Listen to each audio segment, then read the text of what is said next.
오늘 주신 본문의 말씀 가지고 받는 것보다 주는 것이 복되다. 받는 것보다 주는 것이 복되다라는 제목으로 하나님의 말씀을 증거하도록 하겠습니다. 사람은요, 그 한자 사람 인자처럼 서로가 기대고 버팀목이 되어 지지해줘야 올바르게 또 반듯하게 이 삶을 살아내고 버텨낼 수 있는 존재인 것 같습니다. 하나님께서 우리를 다스려 가시고 통치하실 때 가장 많이 사용하시고 가장 많이 통로로 도구로 사용하시는 부분이 바로 만남과 관계라는 거예요. 그래서 사람은 사람을 통해 여러 가지 축복의 일들이 사명의 또 확신이 또 예배 가운데 또 함께 협력하는 가운데 우리의 약하고 부족한 부분의 공급이 이루어지도록 하나님께서는 우리로 하여금 그 만남과 만남 안에서 크고 놀라운 하나님의 일들과 비밀을 그 축복을 또 완성해 가도록 하나님께서는 우리를 창조하시고 다스리고 계심을 기억하시기를 주의 이름으로 축원합니다. 정말 그 사람 인자처럼 저는 사람은 그렇게 서로에게 기대야만 존재할 수 있는 또 오늘을 살아갈 수 있는 존재라는 것을 늘 깨닫게 돼요. 어떤 사람이 그러대요. 저는 그냥 그저 사람답게 살고 싶습니다. 그래요. 사람답게 살고 싶은 게 무엇이냐 물어보니까 그러니까 사람 인자처럼 서로 기대고 버텨야 살아가는 것이 사람이라면 누군가 쓰러지고 넘어질 때 그냥 지나치지 않고 내가 버팀목이 되고 손 한번 잡아줄 수 있는 그런 인간미 있는 삶이 사람답게 사는 것이 아닌가라고 이야기하는 것을 들은 적이 있습니다. 세상 사람들도 이렇게 사람다운 삶을 이렇게 규정하고 정의 내리고 또 꿈꾸며 또 도전하고 살아가는데 우리 성도들은 어느 순간 그 사람다움, 하나님께서 우리에게 명령하시고 권고하시는 그 사람다움의 그 따뜻한 삶을 어느 순간 잊어버리고 망각하며 무자비하고 냉정하게 살아가는 우리들의 인생인 것 같아요. 선한 사마리아의 비유처럼 강도 만난 다 죽어가는 나 아니면 기회 없는 자를 나의 삶의 분주함과 나의 삶의 여러 가지 이유로 그냥 지나쳐버리고 냉정하게 그들을 돌보지 않는 정말 강도 만난 자의 이웃이 없는 이런 이웃이 되어주지 못한 누군가의 그 마지막 기회를 정말 참혹하게 짓밟고 빼앗는 그리스도인들이 교회가 점차 많아지는 것 같은 이 시대 가운데 참으로 안타깝고 가슴 아픈 것은 저만의 문제가 아니라 바로 하나님의 슬픔이요 하나님의 애통함일 것 같아요. 여러분, 오늘날 우리들의 자화상과 이 시대의 사회상을 한번 살펴보시길 바라요. 쓰러진 자를 일으켜 세우긴커녕 짓밟고 오히려 죽이는 잔인하고 냉정한 시대 가운데 우리가 오늘도 살아가고 있다는 것, 이런 시대 가운데 우리는 선한 사마리아인처럼 누군가의 진정한 이웃이 되어야 할 것입니다.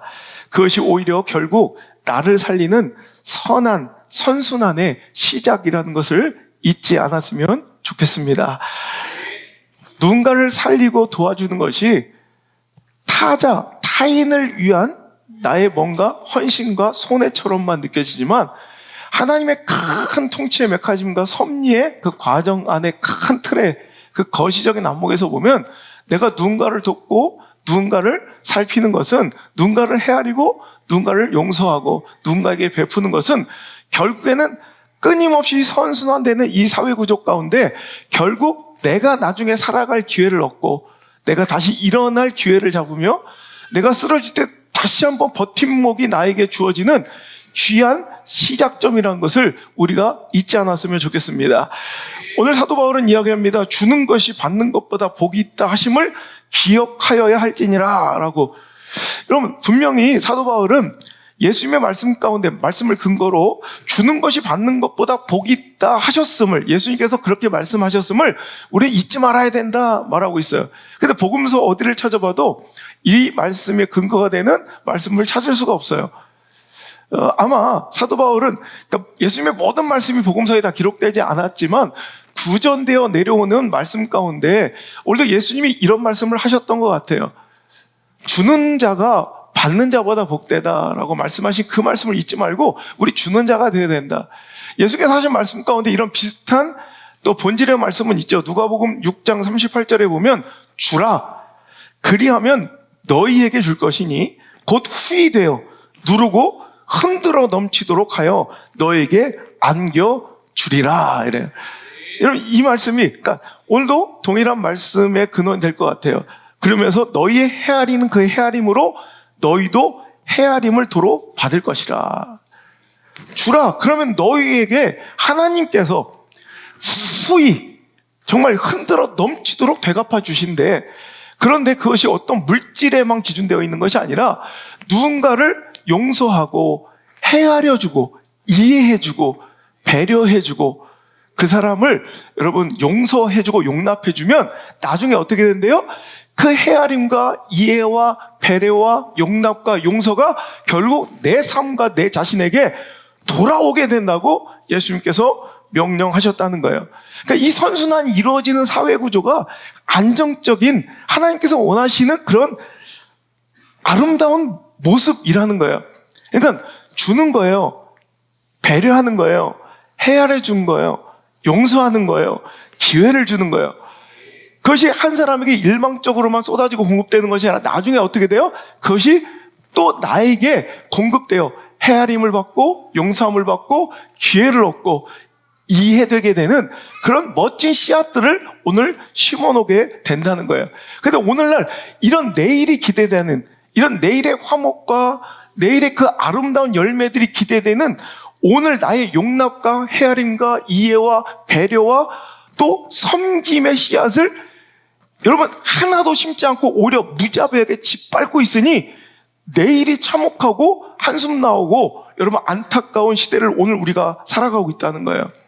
잔인한 이 시대 어딜 봐도요 정말 짓밟고 죽이고 끝장을 봐야 후련한 이 시대를 우리가 살아가고 있지만 절대로 우리는 이 시대와 닮아가서는 안 된다는 것입니다.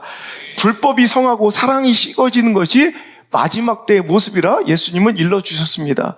그러나 끝까지 견디는 자는 구원을 얻게 된다 약속하여 주셨습니다.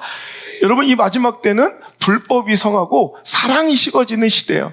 여러분, 이 시대가 그 말씀을 근거로 볼 때 마지막 때인 것 같아요. 너무 악하고 사랑을 찾아볼 수 없는 누군가에 대한 배려와 일말의 인간적인 이런 본질의 그 존엄함을 여러분 찾아볼 수 없는 이 시대의 모습 가운데 여러분 우리는 이 시대와 다름, 즉 잔인함과는 구별되는 그 아름다운 성도의 거룩함, 거룩이 뭐예요? 구별되는 거예요. 이 시대가 잔혹하고 무자비하고 잔인한 시대라면, 냉정한 시대라면 이 시대의 잔인함과 냉정함과 냉혹함과 무자비함은 구별되는 그 성도의 멋진 거룩함이 이번 명절 가운데 여러분 삶 가운데 있기를 주 여러분을 축원합니다. 그래서 여러분 분열과 갈등과 싸움과 다툼을 일으키는 자가 되지 마시고 여러분 이 명절 가운데 화목과 화해와 여러분 갈등의 봉합과 여러분 헤아림과 이해의 그 씨앗이 그 원천이 여러분 그 아름다운 출발이 여러분들로부터 여러분들의 넉넉하고 아름다운 마음으로부터 시작될 수 있기를 주 여러분을 축복합니다. 이 시대는 너무나도 잔인한 시대예요. 여러분 정치권을 봐도 너무나도 무자비하고 잔인해서 저렇게까지 끝을 봐야 되나? 전 정치학도로서 정치를 공부한 사람으로서 참 시대적 유감이요. 30년, 40년 전만 해도 제가 정치에 관심을 가졌던 초등학교 때, 뭐 45년 전, 이럴 때 40여 년 전만 봐도요, 정치에는 낭만이 있었습니다. 정치에는 낭만이 있었어요. 정치 철학을 공유하는 사람들끼리 끝까지 그 정치 신념과 철학을 지키며 멋지게 한 시대를 풍미하고 함께 멋지게 사라져가는 저런 그런 멋진 모습들이 있었어요. 또 정치하시는 분도 와 계시지만 난 그래. 이 시대에 그런 아름다움이 있는가? 그런 의리가 있는가? 그런 신의가 있는가? 이런 멋진 아름다운 모습은커녕 작년까지는 함께했던 이 진영의 사람이 다음 선거에는 상대 진영에 가서 잔인하고 냉혹한 스피커가 되어 아군을 공격하고 이제 뭐가 뭔지 의리도 없고 신의도 없고 참 안타까운 시대를. 옛날에는요, 아무리 싸우고 상도동 동교동 아무리 싸워도요, 앞에선 막 삿대질하고 싸우는 것 같아도 바로 뒤로 돌아가면 형님 아우 하면서 동지의식이 있었고요, 막걸리 한 잔 탁 마시면서 다시 현안을 논의하고 갈등을 풀어낼 해법을 찾아 다시 국회로 왔어요. 요즘 이 시대는 잔인함의 끝판왕, 보복과 복수의 광기 어린 춤판이, 여러분 정치판에서 국민들의 대다수가 여러분 혐오 내지는 정치를 혐오하게 만들거나 아니면 극단으로 함께 갈라져 서로에게 칼을 휘두르는 이런 시대적 암울한 유감스러운 시대를 우리가 살아가도록 만든 정치 지도자들 정말 정신 차리고 반성해야 한다는 거예요. 여러분, 신자병법은 지금부터 2500년 전, 손자병법이지. 신자병법보다 조금 못한 책이지만, 이 손자병법이라는 책이 하나 있어요. 2500년 전 춘추전국 시대 그 말기에 이 손무에 의해서 쓰여진 이 Art of War, 이 손자병법은요, 당시에 진짜 서로 경쟁하고 막 싸우는 그런 시대적 상황 가운데 제가 기록을 보니까 1년에 최소 전쟁이 2차례 이상이 있어요. 2차례. 그러니까 그 춘추전국 시대 말기에는 매년 전쟁, 크고 작은 전쟁이 2회 이상 있었던 그런 막 피비린내 나는 전쟁의 시대 가운데, 원래는 제나라 출신이었던 손자가 제나라의 이 내란의 그 어려운 환경 속에서 오나라로 이제 망명하게 돼서 오나라에서 만난 오자서라는 사람이 이제 오나라 왕인 함녀에게 이 아주 손무의 그 냉철함과 그의 이런 그런 통찰력, 그리고 아주 이 전술에 능한 이런 스마트함을 보고요, 함녀 왕에게 그를 소개시켜 줍니다. 이 오자서는 원래 오나라 사람이 아니라 초나라 사람인데, 초나라 평왕의 이 부도덕함, 자기 아들 세자의 부인으로 책봉된, 그러니까 자기 며느리가 될 사람이었죠. 아직 결혼한 건 아니지만 너무 예쁘니까 자기 첩으로 취해버린 사건이 있었어요. 그러니까 그런 것 때문에 이거를 이제 안 된다고 이제 항거했다가 완전히 시족이 이제 멸절되는, 그래서 아버지와 형까지 다 죽자 그는 이제 도망쳐서 오나라로 망명해서 초나라에 대한 복수만 꿈꾸다가, 그에게도 이 손자와의 만남은 굉장히 큰 이제 복수의 기회가 된 거예요. 그런데 손자는 이 함녀 오나라 왕한테 자기가 일찍이 써놓았던 이 병법 전술서를 요약해서 13편짜리를 이제 써서 바친 게 바로 이 손자병법이 되는데, 그러니까 자기를 등극시켜주고 오나라 함녀를 만나게 해준 이 오자서는 어찌됐든 이 손자와의 만남을 통해서 세력 지지 기반을 잘 다져서 이 함녀 왕에게 잘 보여서 결국 이 오나라가 자기 원수인 초나라를 공격해서 정벌하기를 꿈꾸는 사람이에요. 그러니까 나를 이제 세상에 대비시켜주고 나를 가장 나의 지지 기반이 되는 이 오자서가 뭘 원하는지 알면서도 이 손자병법의 이 가장 핵심 원리, 핵심 중에 핵심은요, 이 병법서, 손자병법의 핵심 중에 핵심은 부전승을 취하라는 거예요. 부 안 입을 자, 싸울 전자, 승리승자. 싸우지 않고 이기는 법을 취하는 것이 가장 큰 승리다라는 거예요. 세상 사람들은 파승, 그러니까 완전히 박살내서 이기는 것을 꿈꾸지만 실은 파승은 좋은 승리가 아니라는 거예요. 그러니까 승리한 정복국가 입장에서 봐도 파승, 완전히 그 나라를 박살내고 취하면 경제적 이득도 취하기가 어렵고, 또 제일 중요한 건 뭐냐면 파승, 완전히 끝장을 보고 박살내고 깨트리면 결국 그 사람들의 마음에 처절한 상처와 최고의 복수심과 분노를 심어준 것이기 때문에 그 복수심과 분노는 언젠가 자라나서 반드시 또 다른 전쟁을 일으킬 수 있기 때문에도 절대로 파승은 좋은 것이 아니다. 즉 박살내는 승리는 좋은 것이 아니다. 그러니까 어찌하든 외교나 전술이나 토론을 통해서 혹은 강력한 압승, 이렇게 압도적인 그런 우위를 차지해서라도 부전승을 차지해라. 싸우지 마라. 결국 상대를 깨트리고 박살내지 말고 승리하는 법을 취하는 것이 최고의 전술이라는 게 손자병법의 핵심 중에 핵심이에요. 여러분, 이 지혜가 저는 이 시대 가운데도 필요할 것 같아요. 좀 헤아릴 수 있는, 상대방의 입장에서 내 자신을 볼 수 있는 정말 그런 모습이 돼야 되는데 어느 순간부터 한국 정치가 너무 잔인해졌어요. 아니, 이렇게까지 할 일이냐고요. 일국의 대통령이 여러분 이렇게 체포되어 끌려가는 국가적 망신을 전 세계로 보여주고 경제는 많이 폭락하고, 여러분 이런 끝장을 봐야 되냐고요. 물론 여러분, 폭력은 폭력을, 복수는 복수를, 분노는 분노를 낳게 돼요. 헤아림은 헤아림을 낳듯이, 이해는 이해를 낳듯이, 용서는 용서를 낳듯이, 기회 주면 또 다른 기회가 주어지는 통로가 되듯이, 여러분 이 지혜가 우리에게 있어야 되는데, 여러분 여러분 전체 표수로 안타깝게 승자승, 완전히 제로섬 게임 가운데 한 표라도 더 얻으면 국회 연석을 다 차지하기 때문에 승자승의 법칙에 의해서 여러분 완전 대다수의 국회의원 그 입법부를 차지했지만 실은 전체적인 표수로 따지면 몇 표 차이가 안 나요. 그런데 이것을 가지고 마치 모든 걸 우리나라는 이런 민주주의는 무조건 이 입법부, 사법부, 행정부가 분리되어 서로 견제하며 독립적인 위치를 차지해야 구동되는 것이 민주정치의 원리입니다. 작동의 원리를 깨트리려고 하는 거예요.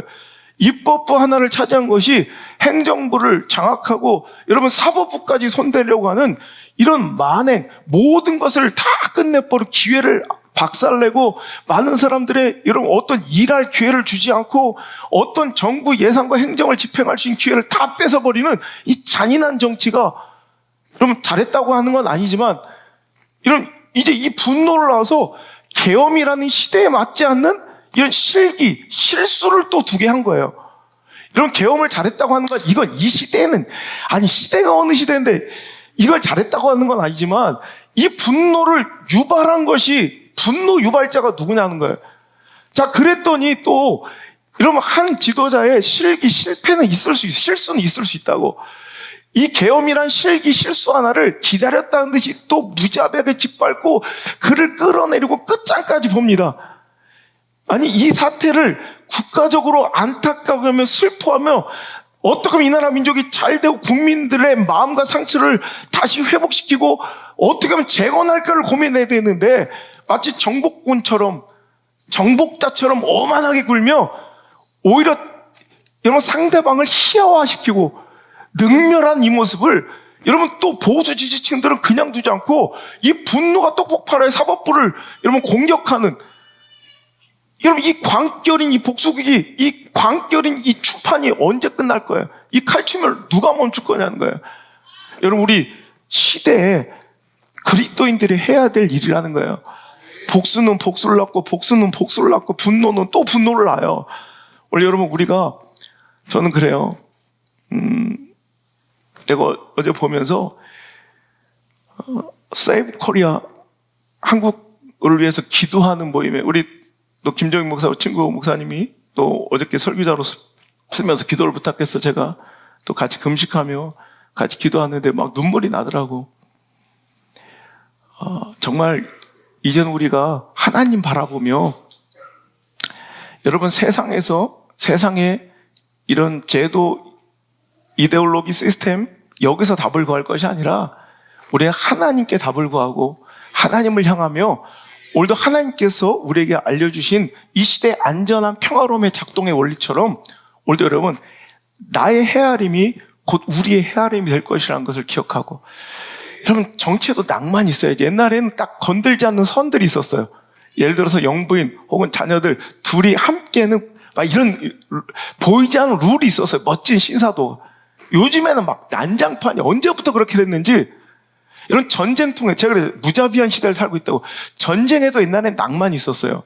전쟁에도 신사도가 있었어요. 그래서 상대편을 향한 존중과 상대편의 지휘자를 향한 존중을 보여주는 이런 낭만과 이런 보이지 않는 전쟁 신사도의 룰이 있었어요. 근데 그게 깨진 게 언제냐면 1차 세계대전. 1차 세계대전 나치는 이제 그들은요, 이제 무자비하게 어떻게 막 독가스라는 화학 무기를 이건 인류애를 해치는 말도 안 되는 이 화학 무기 독가스를 살포하면서 다 죽여버리는 거야, 그냥. 그 끔찍한 만행.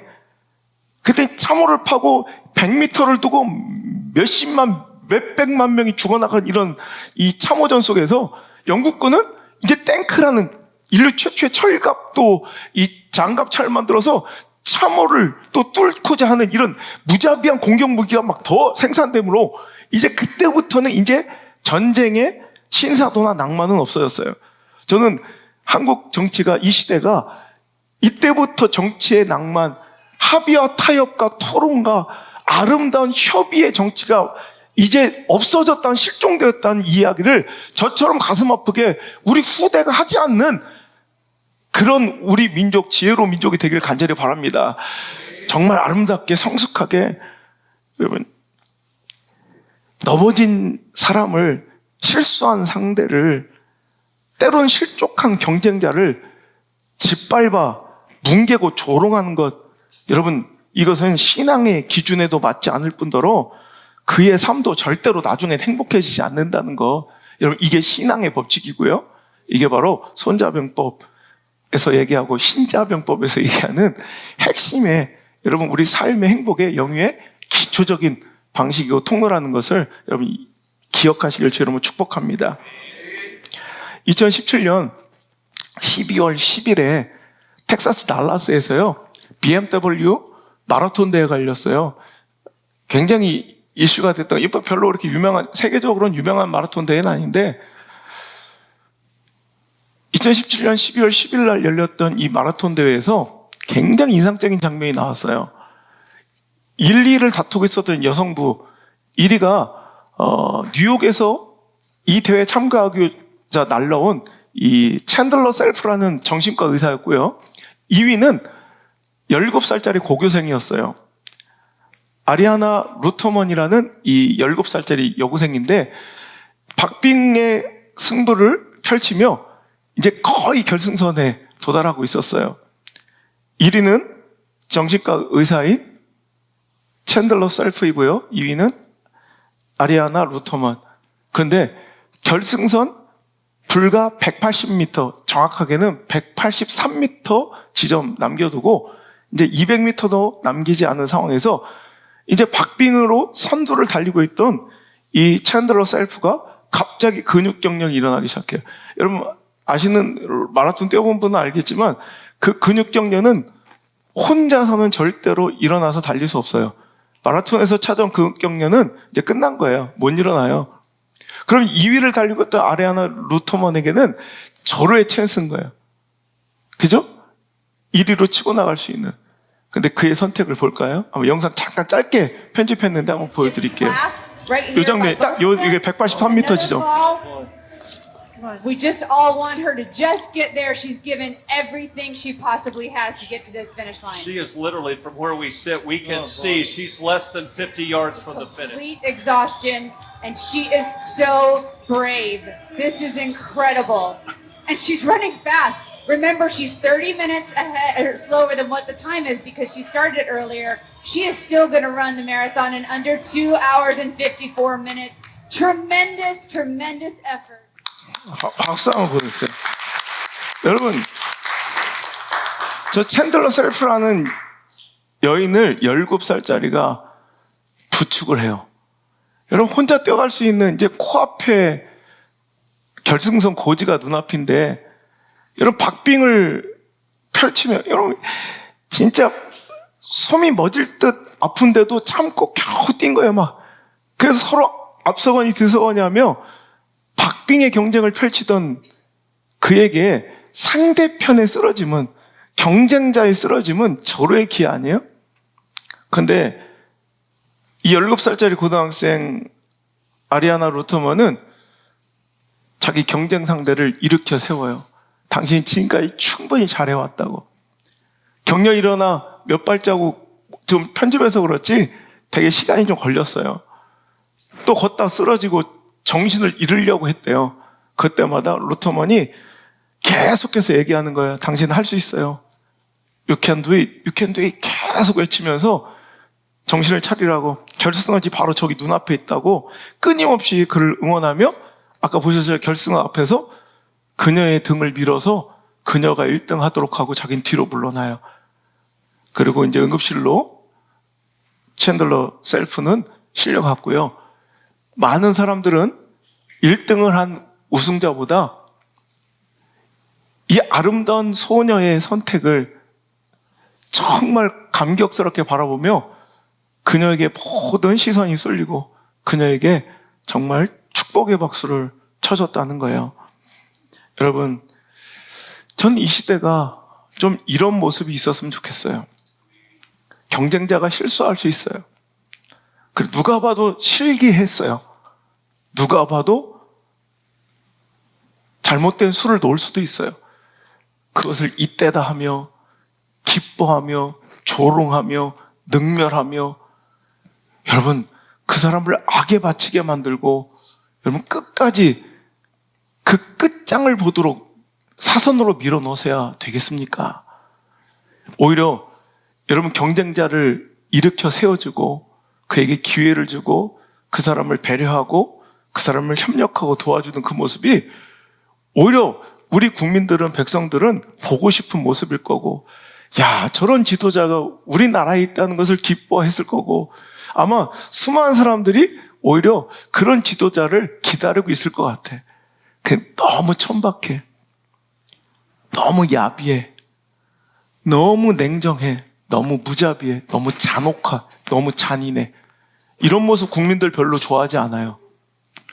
여러분, 국민들은, 제가 늘 얘기하죠. 제가 정치학도로서 지도자를 뽑을 때 잔인한 지도자를 선택하지 말라. 이건 제 원칙이에요. 잔인함은 컴플렉스에서 비교될 수 있는데, 비롯될 수 있는데, 잔인한 지도자는 항상 이런 극단적인 선택으로 여러분, 나라와 시대를 아프게 만드는 역사의 반복이 있어요. 여러분, 잘 봐두세요. 이럴 때 잘 봐두세요. 누가 진짜 지도자감인지. 누가 진짜 지도자감인지. 솔로몬의 판결을 기억하라고 그랬죠? 서로 자기 악이다고, 이거 내 악이라고 주장하는 거예요. 판결할 수 없어요. 지금도 그렇잖아요. 두 진영이 나와서 서로 맞다고 막 서로 자기가 옳다고 얘기하잖아. 그럴 때 누가 무자비하게 이 자녀의 배를 갈라서라도 공평하게 나누자, 이렇게 잔인한 선택을 하는지, 국격을 찍고 백성과 국민들의 마음을 찢어버리고, 여러분, 나라에 망신을 주고 국민들을 양갈래로 찢어버리는지, 또 어떤 지도자가 이런 가운데서도 아니라고, 내가 좀 힘들고 내가 좀 희생하고 내가 좀 아프더라도 정말 소중한 것을 지키려 하는 사람이 진짜예요. 그게 진짜 부모는 서로 다 자기가 진짜 부모라고 하니까 솔로몬이 반 갈르자고 그러니까, 진짜는 어떻게 나서요? 가짜는 그래 갈르자 그러고, 진짜는 안 된다. 내가 잘못했다. 이 아이 키우시라고. 진짜는 오히려 그 가운데 희생으로 배려로 오히려 뒤로 물러남으로 오히려 진심, 누가 진짜 국민을 사랑하고 진짜 이 나라를 사랑하는지는 거기서 보이는 거예요. 냉정하고 잔인한 지도자가 아니라 이럴 때 헤아리고 아량 있고 넉넉하고 배려하고 여러분 협력할 줄 아는 여러분 사람다운 사람을 좀 뽑자는 거예요. 사람다운. 이 시대가 좀 사람다운 시대가 되잖아요. 사람답게 좀 살자는 거예요. 사람답게. 사람 이자처럼 여러분 누군가 쓰러질 땐 좀 붙잡아줄 수 있는 그런 멋진 여러분 그리스도애가 인류애가 여러분 우리 안에 있기를 주 여러분 축복합니다. 그것이 결국 장기적으로는 서로를 돕고 서로를 살리는 길이에요. 여러분 그래서 유대인들의 법은 무조건 손님을 원수라도 3일간은 공개하고 무조건 섬겨줘야 돼요. 이 광야 가운데 살아가는 유목민들은 여러분 원수일지라도 내 텐트에 내 장막에 찾아왔으면 이유 불문하고 무조건 3일은 공개해줘서 보내야 돼. 3일 동안 쉬게 해주고 보내줘야 돼. 3일 동안 먹여주고 보내야 되는 게 이거 불문율이에요. 불문율. 그래야 여러분 유목 생활은 언제 나도 그런 시간을 당할지 모르는 위험성 속에 살아갈 때 그런 확고부동한 변치 않는 헤아림과 배려의 원칙들이 결국 나중에 나를 살리고 내 후손들을 계속 살려서 그들 전체를 평화롭게 만들어 왔다는 거예요. 징기스칸도 마찬가지야. 역사 속에 보면 징기스칸의 가장 강력한 규율 중에 하나가요. 그들도 유목민족이고 사막이 많은 그런 지대에 살았던 이 몽골 징기스칸은요. 만약 나그네 손님을 접대하지 않고 그냥 돌려보내면 사형에 처할 정도로 강력하게 이웃사랑 또 서로의 버팀목이 되는 시스템을 아주 견고하게 만들어서 여러분 서로가 서로를 지지해주는 사람다운 시대를 만들어서 여러분 시대가 평화롭게 돌아갈 수 있도록 시스템을 구축했다는 거예요. 여러분 이것은 지극히 신앙적인 방법입니다. 오늘도 우리가 어떤 상황 처지 형편을 여러분 막론하고 물러나고 오늘도 원수라도 여러분 그냥 강도 만난 이웃이면 강도 만난 사람이 있으면 그 사람의 혈연이든 지연이든 그 사람의 배경이든 여러분 이런 거 볼 것 없이 일단 도와주고 손잡아 주는 것이 그리스도의 정신일 줄 믿습니다. 이 관계가 돈독해진 것이 결국 나를 살리는 길. 여러분 일전에 한번 제가 이야기했던 적이 있는데 씨앗은 흙을 만나야 싹이 튀고 고기는 물을 만나야 숨을 틔우고 사람은 사람다운 삶을 만나야 사람다운 삶을 살아갈 수 있대요. 이 관계의 선순환이 실은 서로에게도 유익이 되는 거예요.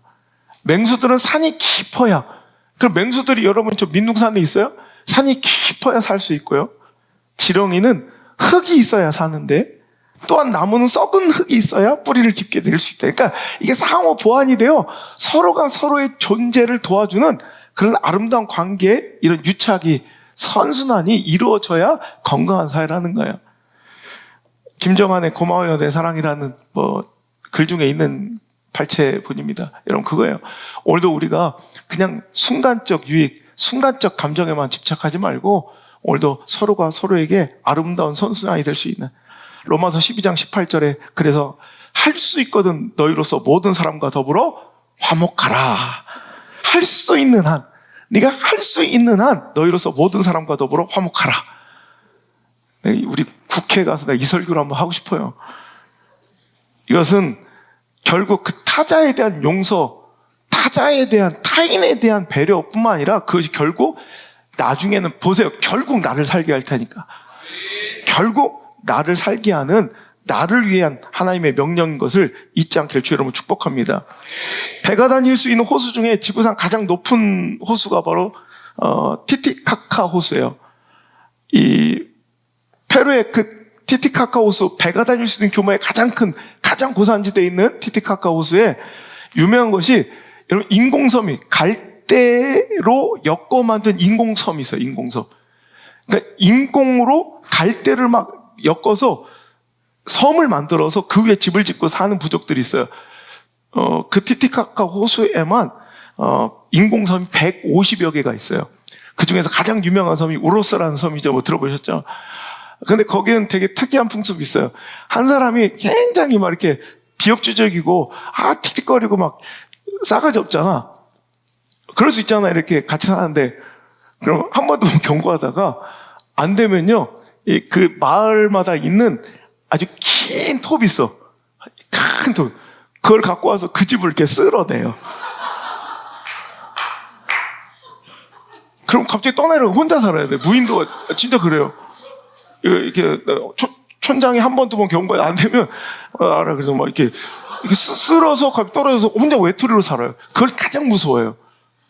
얘한테도 행벌이지만 생각해보세요.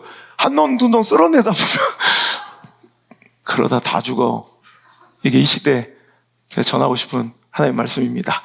자, 두 번째로 오늘 말씀 가운데 주제가 들어있는데요. 받는 것보다 주는 것이 복되다. 이것이 하나님의 법칙인 줄 믿습니다.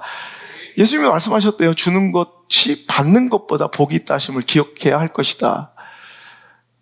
누가복음 6장 38절에 뭐라고 하셨다고요? 주라. 그리하면 그 사람 아니라도 내가 너희한테 줄 터이니 곧 후히 돼요. 막 후히 돼요. 흔들어 넘치도록 너에게 안겨줄 것이다. 예수님 약속 믿으시죠? 여러분, 약속을 보지 말고 약속한 사람이 누군가를 보라고 그랬죠? 1억 준다는 사람, 100억 준다는 사람, 10만 원 준다는, 또, 여러분, 1억, 100억 준다는 사람이 뭐 다단계, 막 이런 사기꾼이면 뭐 그 약속이 100억, 1000억이면 뭐 할 거예요. 근데 10만 원, 100만 원을 줘도 상대, 그 약속의 주체가 믿을 만한 사람인가를 봐야 된다는 거예요. 이 말씀은 예수님의 말씀입니다. 이 말씀은 예수님의 약속입니다. 그러니까 믿을 만한 거예요. 그러면 그분이 우리에게 얘기하시는 거예요. 주라. 네가 줄 수 있거든 주라. 그러면 너희에게 내가 줄 것이니 후히 돼. 그냥 얼마큼 줬어 해서 딱 정확하게 막 감질나게 주시는 것이 아니라 후히 돼요. 누르고 흔들어 넘치도록 줄 것이다. 하나님이 약속하신 거예요.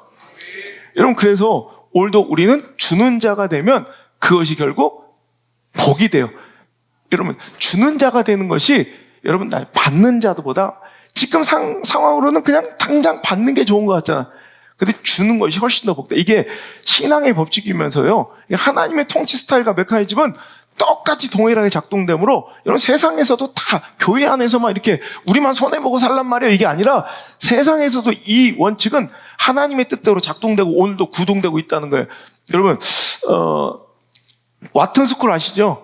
아주 NBA 최고 명성 있는 와튼스쿨의 최연소 종신교수로 기록을 가지고 있는 세계적인 조직심리학자, 행동심리학자이면서 경제학자인 애덤 그랜트가 조직심리학자가 이제 쓴 책 중에 기브 앤 테이크라는, 제가 자주 언급하는 책이 있어요.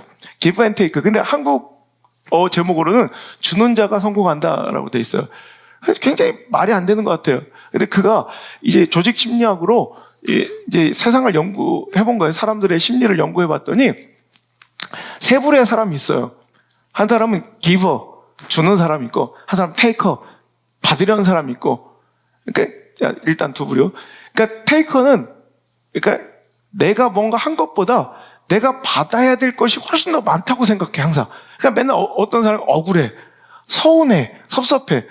내가 이 정도, 나는 훨씬 더 많이 받아야 된다고 생각하면서 어떤 상황과 선택의 결정의 기회마다 그는 어떻게든 내가 가장 많이 받을 수 있는, 내가 많이 누릴 수 있는 선택만 해요. 다른 사람 이해, 공감을 안 해. 근데 희한하게 기버들은 내가 얼마나 더 많은 유익을 누리냐보다 내가 얼마만큼 에너지를 쏟았는데 그에 비해서 어떤 사람, 상대방이 훨씬 더 많은 유익과 기쁨을 누릴 수 있으면 그 선택을 기꺼이 하는 사람이 있어요. 저는 그 원칙보다 저는 기버예요. 저는 100% 기버예요. 근데 여러분, 어떤 테이커들이 있어요. 테이커들은 항상 받아야 되는 거예요. 받아야 되는. 그리고 항상 나는 좀 덜 받았다고 생각하고 항상 더 받아야 된다고 생각하는 사람이 있어요. 근데 대부분 극단적인 기버와 테이커보다 우리 대부분의 사람들은 매처라는 세 번째 부류예요. 매처. 그러니까 그 상황마다 그냥 줄 때 주고, 내가 받을 것이 기다릴 때 좀 주고, 이렇게 하면서 적당하게 때론 테이커가 됐다가 기버가 됐다가 하는 이런 대다수의 사람들이 이제 매처라는 이 세 부류가 있는데, 희한하게 보니까 대부분의 사람들은 그냥 매처고요. 테이커들은 거의 대부분 결국엔 인간관계 속에서 실패하고 망하게 된대요. 사업을 하든 뭐 하든 결국 망하고, 이상하게 기버들이 성공의 사닥다리 최정상부에는 항상 다 기버들이 있대, 기버들이. 우리가 볼 땐 기부, 뭔가 나눠주고 주면 손해보고 뭔가 잘 안 돼야 될 것 같은데 항상 성공과 축복의 사닥다리 제공상에는 항상 기버들만 있어요. 기버들만. 그럼 희한하지 않아요? 그래서 그것들을 이제 경제학적으로 이렇게 심리학적으로 이렇게 풀어낸 책인데요. 되게 재밌어요. 여러분, 심리학자이자 노벨상 수상자였던 데니얼 카너먼 아시죠? 굉장히 유명한 사람이에요. 데니얼 카너먼 노벨 경제학상 탔죠. 그러니까 심리학자이기도 해요. 근데 이 심리학자이면서 경제학자니까 이 경제적 선택이 굉장히 우리는 합리적으로, 우리는 돈 되는 거 다 할 것 같잖아. 돈 안 되는 거 안 할 것 같고. 우리 경제적 선택 중에 대부분이 희한하게도 되게 비합리적 선택 구조에 의해서 결정된다는 걸 이 사람이 밝혀내요. 그러니까 이게 참 전공이 되게 두 개가 딱 절묘하게 맞아떨어서 행동심리학, 심리학자이면서 경제학자예요. 그러니까 심리학으로 보니까 되게 경제적 의사결정이 합리적이지 않고 대부분이 다 비합리적인 결정을 내리더래요. 예를 들어 이런 거예요. 제일 유명한 실험이 데니얼 카너먼이 이제 제시한 실험 중에 최후 통첩 게임이라는 게 있어요. 여러분 들어보셨죠? 최후 통첩. 그래서 우리 게임으로도 많이 하는데 두 사람을 처음 만난 두 사람 두고 한 사람을 이제 제한자로 정해요. 자, 내가 오늘 처음 만난 어떤 사람 앞에 섰어요. 그리고 그 사람들에게 이제 $10를 준 거예요. $10. 그러고서 이제 이 제한자가 나한테 제안하는 거예요. 이 돈을 어떻게 나눌지를 나한테 제안을 하면 이건 뭐 협상의 여지가 없어. 딱 제안대로 받아들이면 그것을 서로 그 제안대로 받아갖고 나눠주고 헤어지고 그 제안을 내가 거부하면 그냥 그 $10는 아무도 못 갖게 되는 거예요. 이해가 되시죠? 이해가 될 거예요. 돼야 돼요. 될 줄 믿습니다. 그죠? 아무도, 자, $10를 주고 서로 처음 본 사이 다시 한 번 쌓여요. 이렇게 처음 만나게 해서 한 사람을 제한자로 정하는 거예요. 네가 제안해라. 제안하는 대로, 그러니까, 뭐 어떤 사람 $5 나눠 갖자. 이럴 수 있잖아요. $6 나 $6, 너 $4. 이럴 수 있잖아요. 그러니까 제안자한테 최후 통첩하라는 거예요. 그걸 받아들이면 그대로 가지고 가. 아니면 둘 다 못 가죠. 자, 그랬더니, 재밌는 결과가 나왔어요. 자, 제안자가 이제 나에게 내가 $8 가질 테니 너 $2 가져. 자, 제안을 했어요. 그러면 합리적인 경제적 구조와 선택은 뭐예요? 없는 것보단 $2 갖는 게 낫잖아.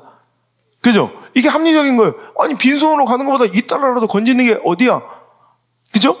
그런데 그렇지 않대요. 거의 대부분 이렇게 불합리한 불공정한 제안을 받은 사람들이 거의 대부분 내가 $2를 못 받아도 네가 $8 갖는 꼴은 못 본다. 다 깨트려 버리고 안 받는 거예요.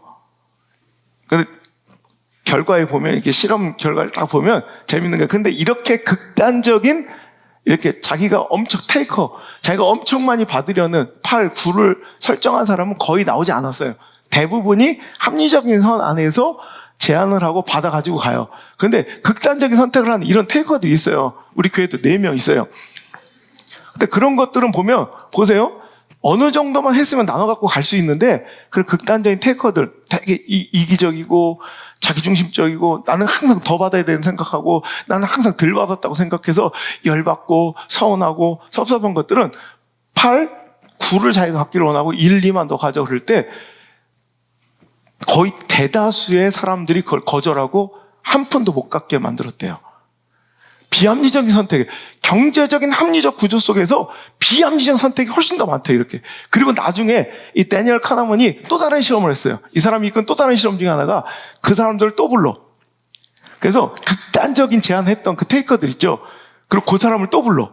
그 상대방 피해자, 아무도 못 가졌던 그 사람들만 불러서 자, $12를 줄게 공평하게 나눠 가져.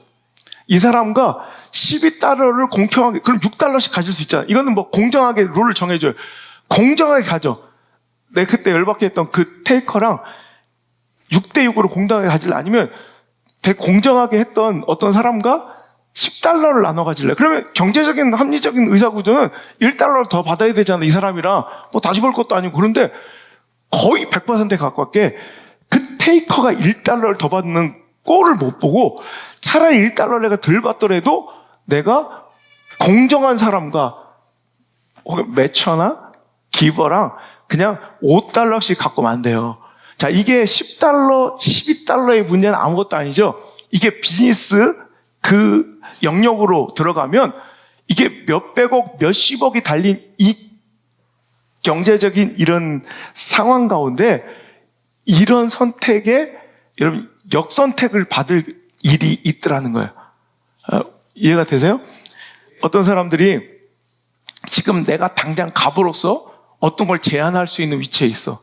내가 막 할 수 있는 위치에 내가 하고 싶은 대로 다 하는 사람들 있죠. 정치인들도 내가 하고 싶은 대로 다 해 막. 그럼 결국에는 깨져요. 너도 못 갖고 나도 못 갖게 돼요. 이게 지혜예요, 이게. 이게 인간의 조직 심리학, 행동 심리학은 이래요. 절대로 잔인하고 냉혹하고 욕심 많은 불공정한 테이커한테 절대로 내가 못 가지면 못 가졌지 그 사람 갖게 내버려 두지 않아요. 그리고 오히려 공정하게 또 공평하게 배려하고 이해했던 사람들을 나중에 다시 만나 혹은 내가 누군가의 선택을 받게 되는 경제적 비즈니스 모델의 의뢰 자리가 있을 때 다른 사람들이 그렇게 행동했던 테이커는 다 배제시키고 기버들을 혹은 매처들을 선택해서 공정했던 사람들과 함께 일하기를 좋아한다는 거예요. 그래서 비즈니스 모델에서 항상 어떤 최고의 분야의 이 경영자가 되거나 어떤 입지적인 자리에 오른 사람들은 다 대부분 기버밖에 없다는, 기버밖에. 원래 여러분, 주는 것이 받는 것보다 복되다라는 말씀이 꼭 신앙 안에, 교회 안에서만 통용되는 것이 아니라 시대 가운데도 그래요. 제가 뭐 많이 살지는 않았지만 이제 딱 반백년 살았는데 50년 살아보면서 수많은, 저는 이제 인간에 대한 이 분석하는 걸 되게 좋아해요. 그냥 사람에 대한 이 분석하는 걸 되게 좋아하는데 보면 제가 지금까지 만났던 수많은 사람들 가운데 테이커가 잘 된 사람, 받기를 좋아하는 사람이 잘 됐던 적이 없어요. 여러분, 주는 자가 받는 자보다 복되다는 하나의 말씀을, 그 약속을 여러분 믿으실 수 있기를 주 여러분 축복합니다. 지난주에 얘기했죠. 지난주에 청쿵그룹의 아시아 최대 재벌 리카싱에 대해서 얘기했죠. 홍콩에서 여러분 $5 쓰면 $2, 3달러는 이 리카싱 주머니로 들어간다는 현역 최고 아시아 최대 재벌이에요. 54조 이상 갖고 있는 리카싱이 여러분 가난한 그 14살부터 막 그냥 어렵게 자수성가 해가지고 부동산 재벌이 되면서 지금 모든 홍콩의 기반 산업을 다 차지하고 있는데 리카싱 같은 경우에 그가 했던 유명한 말 중에 자기 자산 중에 1호가 뭐냐 그랬더니 신뢰다, 신뢰. 이 신뢰는 돈으로 살 수 없는 나의 가장 귀중한 자산이다 얘기하면서 그는 이 신뢰를 허물고 깨뜨리지 않기 위해서 절대로 어떤 부분에서 경제적 문제에서 내가 아무리 힘들고 어려워도 절대로 상대방과의 약속, 특히 내가 뭐 어떤 데 기업이 되게 어려워서 되게 힘들었던 적도 있는데 빚을 내서라도 한 번도 직원들의 월급을 뒤로 미루지 않았고 한 번도 지금까지 누군가의 금전적 약속을 어겨본 적이 없는 거예요. 이 자산. 그리고 유명한 사건 중에 하나, 정부와의 관급공사를 받는데 일전에 했던 약속을 지키기 위해서 경쟁업체와의 경쟁 속에서 그 경쟁업체와의 약속을 지키기 위해서 그 어마어마한 수익이 보장되는 그 관급공사를 자기가 포기하고 경쟁업체에 넘긴 사건이 굉장히 유명한 사건이에요. 그리고 그가 이전에 있을 때 만났던 거래처들과 절대로 다음 사업을 할 때 그 거래처를 뺏지 않는 걸로 유명해요. 이 신뢰. 그래서 리카싱은 누가 봐도 믿을 만한 신뢰의 사람으로 항상 퍼주기만 하고 뭔가 나눠주기만 하고 지가 손해보는 것 같아도 절대로 이게 손해가 아니라 신뢰가 자산으로 쌓여 그를 최고의 부자로 만들더라는 거예요. 여러분, 이게 바로 황금률이에요. 여러분, 내가 이런 대접 받고 싶죠? 내가 이런 축복 받고 싶죠? 우리 자녀들이 어디 가서 이런 도움과 기회를, 이런 협력과 도움을, 이런 버팀목을, 이런 좋은 멘토를 만나기를 원하시죠? 그렇다면 여러분도 그렇게 하셔야 된다는 거예요. 여러분, 그리스도인뿐만 아니라 예수님 말씀, 우리 전 세계인들이 다 인정하는 가치, 야, 이거는 정말 금은보화 같은 값진 보배로운 말씀이고 지혜라고 불려지며 모든 이들이 인정하는 귀한 가치, 복된 말씀, 황금률, 마태복음 7장 12절. 그러므로 무엇이든지 남에게 대접을 받고자 하는 대로 너희도 남을 대접하라. 이것이 율법이요 선지자 아니라. 너희가 대접받고 싶으면 그대로 누군가를 대접하라는 거예요. 목회하다 보면 되게 웃기가 많아요. 하여튼 내가 이런 특별한 대접을 받고 싶으면 나도 똑같이 특별하게 마음을 쏟고 중심을 쏟아야 돼요.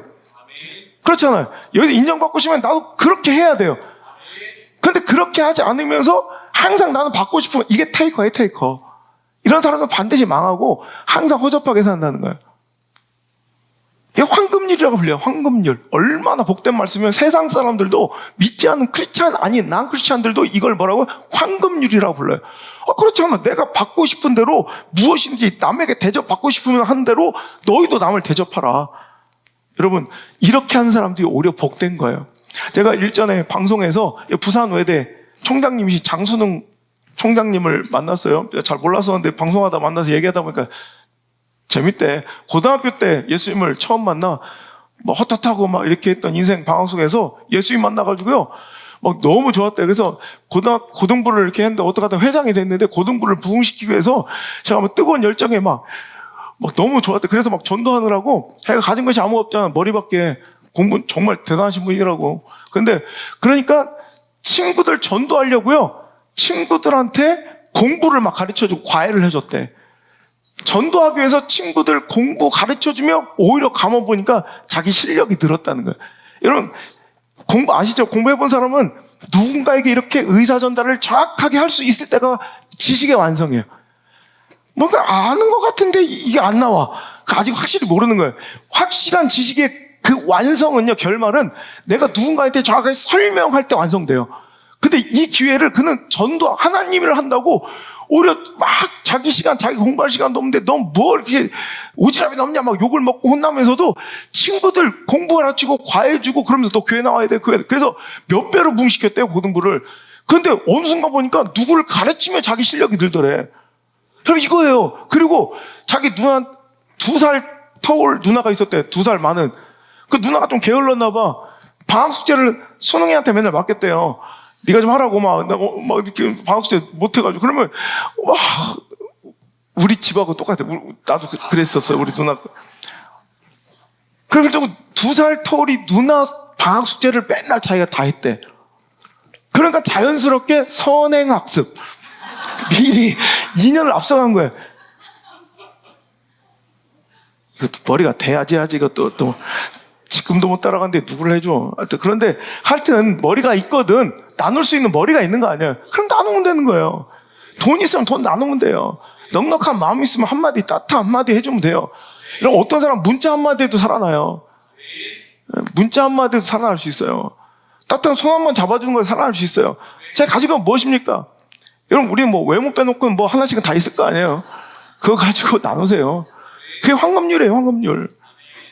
여러분 작년 11월에 역대급 첫눈이 내렸죠. 제가 서울에서 경기도 집회하고 있다가 이른 첫눈 11월 달에 된 첫눈이 폭설이라 기상과 같은 역사상 110년 만에 최대 폭설 적설량을 기록했던 어마어마했어요. 그때 집회할 때 난리가 났었거든요. 그때. 그런데 그때 그 기사 보신 분 있을지 몰라요. 막 눈밭에 막 난리가 났는데 한 포크레인 기사가 뭐 저녁을 못 먹어가지고 이게 이동이 막 막히고 그래가지고 어느 편의점 가서 밥을 먹으러 그러는데 막 난장판인데 뭐 어디 먹을 데도 없는 거예요. 그러니까 편의점에 있는 그 주인이 이렇게 앉아있다가 너무 안 돼 보여서 자기 의자를 이렇게 내줬대요. 이거 앉아서 천천히 드시라고. 자기는 잠깐 서 있으면 되니까. 근데 그 의자 고맙다고 해서 그 앞에 파란선은 완전히 다 이제 철거된 상태고 그러니까 그 안에서 이렇게 그 주인이 내준 그 의자에 앉아서 라면을 먹더니 잘 먹었습니다. 그랬더니 제가 잠깐 저 앞에 좀 정리 좀 해도 될까요? 그러더래. 그때 눈이 어마어마하게 쌓여가지고 난리였는데 갑자기 그 사발면 하나 먹는데 의자 하나 내줬다 갑자기 나가더니 포크레인으로 제설 작업하기 시작하는데 그 일대 전체를 깨끗하게 포크레인으로 그거 불러면 몇백만 원 들어요. 싹 다 정리해주고 웃으면서 떠나더래요. 여러분 우리 삶에 이런 멋진 이야기들이 좀 넘쳐났으면 좋겠어요. 저 그런 이야기가 되게 많아요. 그냥 뭘 기대하고 그러니까 테이커들 중에 또 이런 게 있어요. 뭔가 기대하는 사람, 요거 이렇게 하면 요 사람한테 나한테 받을 게 있을 법한 사람한테 가서 그러니까 이걸 되게 여기서는 안 좋은 유형으로 봐요. 기버인 척하는 테이커가 있대. 지가 뭔가 떡고물 떨어질 때 가서는 엄청 잘한대. 너무 선량한 시민이 되는데 자기가 조금 얻어먹을 것이 없거나 그러니까 소위 갑질할 수 있는 자리 그런 사람한테는 냉정하게 구는 사람들 이런 게 거짓된 기버인 척하는 아주 최악의 테이커들인데 이런 사람들은 반드시 망한다는 거예요. 그런데 그런 어떠한 바라해서 하는 게 아니라 진짜 그냥 기버의 정신이 있는 사람도 있어요. 얻어먹고 받는 것보다 그냥 베풀고 나누고 그런 사람도 있어요. 우리 교회도 그런 분들이 있어. 내가 보면. 근데 그렇게 할 때 또 그 대신 질서 안에서 잘 해주면 가장 아름다운 인생을 존귀한 인생을 내 때는 안 살아도 내 자식 때라도 반드시 살아요. 우리 아버지 엄마가 기버였거든.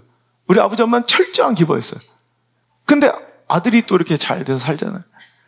여러분 자녀들에게 그런 멋진 후히 주시되 아주 후히 되어 흔들어 넘치도록 주실 것을 유보시켜서 내 자녀에게 예약할 수 있는 멋진 부모들이 좀 됐으면 좋겠어요. 오늘 안 나온 것 같은데 우리 지난달에 있었던 일이에요. 우리 새성도 중에 우리 이수련 성도님이라고 새성도가 이제 교회 오셨어요. 근데 그 아들내미가 이제 규빈이라는 애가 있었는데 이제는 잘 몰랐어. 근데 예배 마치고 이렇게 여기 공원 쪽 길 나가게 되는데 갑자기 한 친구가 막 와. 근데 걔는 이제 교회를 나중에 처음 나와보니까 엄마 따라서 나왔나 봐. 초신자니까. 아, 안녕하세요. 그래서 그래 누구니? 했대.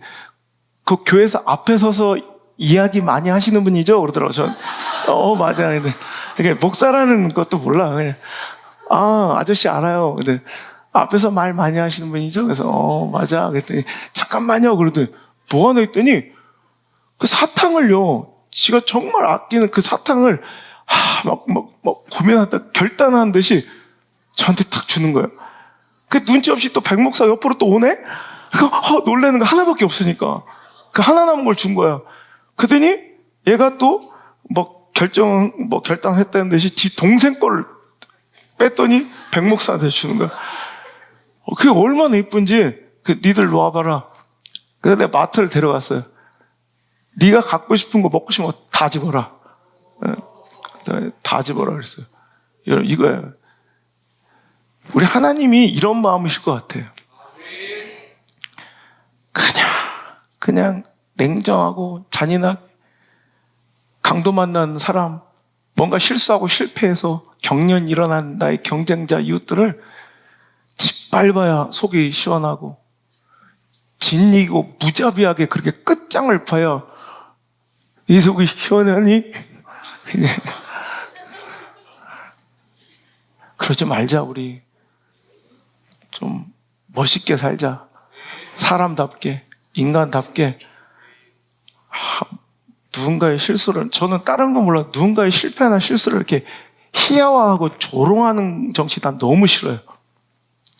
이번에도 이번 재판 관련해서 나온 용어를 그 희화해서 페이스북, 나 이런 거 너무 천박해서 내가 원래 정치 얘기 잘 안 하는데 요즘에 그 천박한 그런 모습들이 애들 유치원도 이렇게 안 해.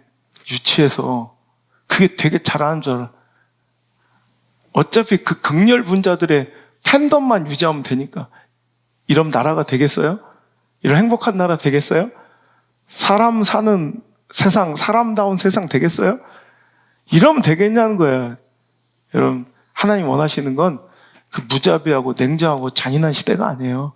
마지막 때는 이럴 거라고 예언하셨어요. 사랑이 식어질 거다. 그러나 끝까지 견디는 자는 구원을 얻을 것이다. 이런 시대 가운데서도 헤아릴 줄 알고 배려할 줄 알고 나한테만 관심이 집중되어 있는 허접한 테이커가 아니라 다른 사람도 공감하며 다른 사람의 아픔도 이해할 줄 아는 넉넉하고 멋진 그리스도인들이 우리가 되기를 주의 이름으로 축원합니다. 우리가 복 받고 싶은 이유가 무엇입니까? 부유하게 살기를 원하는 이유가 혹은 시대 리더가 되고 명성을 얻고 명예가 나에게 주어져야 되는 최종의 목적은 무엇입니까? 바로 나누는 거예요. 사랑하는 거예요. 누군가를 보살피기 위해. 저는 우리 앞으로 리더가 될 분들과 또 우리 정치인들도 잘 들었으면 좋겠어요. 하워드 버트라는 사람이 얘기했어요.